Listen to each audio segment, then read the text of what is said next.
words of wisdom from Wisconsin. And today's show is all about these cognitive tests.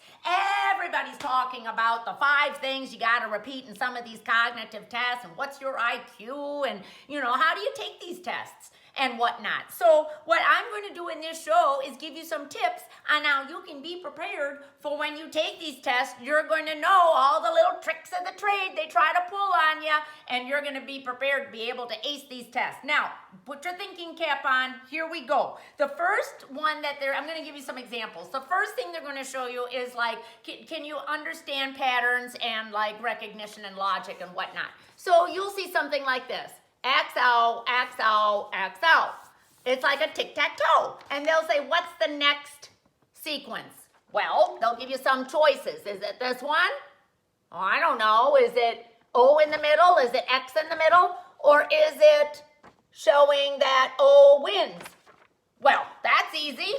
It's D. It's showing that O wins. Otherwise, they'll think that you don't know how to play tic-tac-toe. And everybody has to know how to play tic-tac-toe. It's the law. So, you have to be prepared. You have to think, what are they really testing here? So you always ask yourself, what are they really wanting to test? And trick me doing, which leads me to the next question. They may throw one out at you. Let's like history. What does 4 and 7 years ago mean? Well, you have to push back. You have to push back.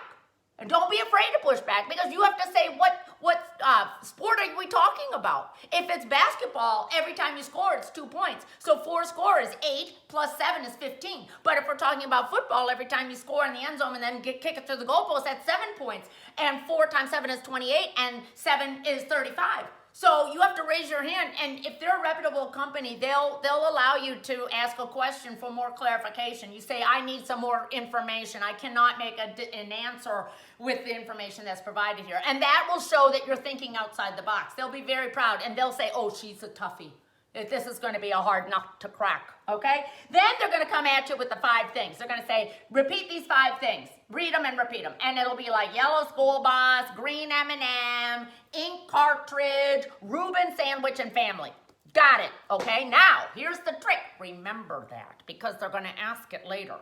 And so then they're going to throw in like some sort of other little test to get your mind off of the 5 things that you were just asked to memorize. And they may throw in an art test. And this was very popular in the 60s and 70s, Draw Winky. You could win a scholarship for an art school for $795 in Minnesota if you can draw Winky and send it in, and then they'll judge it. So they'll analyze your art test to see if you have the talent, And then they also had another one that was a Draw Winky, and it was for more advanced people. This was a Draw Winky too, see?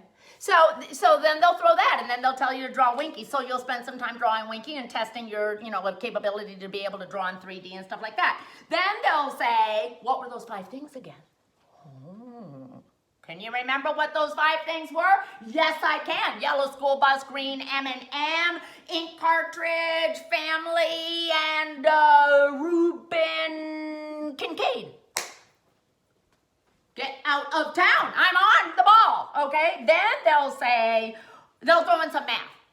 And they'll say, what comes after this? 2, 4, 6, 8. And then you say, who do we appreciate? Joe Namath.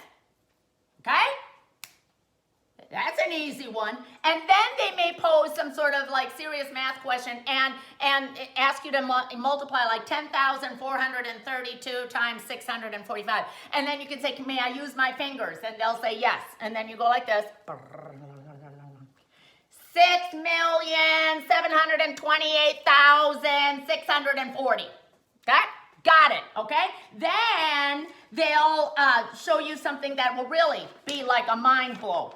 This is called cryptos, okay? Jim Sanborn was an architect who created this in 1990 at the CIA, and no one's been able to crack this code. Well, if you read the Scholastic book, Codes and Secret Writings, like I have, you'll be able to see the pattern in it, like in that movie, The Beautiful Mind. Oh, excellent film. See, so then now I look at cryptos and I see the pattern. And I can decipher what is secretly written in this cryptos. It says ML's words, and the W is upside down. It's a trick. So it's an M. ML's words of wisdom. See? So you can crack the code. And then after you crack that code, then they'll say, hey, what were those 5 things again? And you'll be like, oh, easy peasy lemon squeezy. Yellow school bus, green M&M, Reuben Kincaid, Danny Bonaducci, and David Cassidy. Okay. Ha, ha, ha. Well, I hope that this little show has given you some tips and ideas on how to take these cognitive tests so that you can be prepared. When they try to trick you, you'll know the answers. Okay, bye-bye now.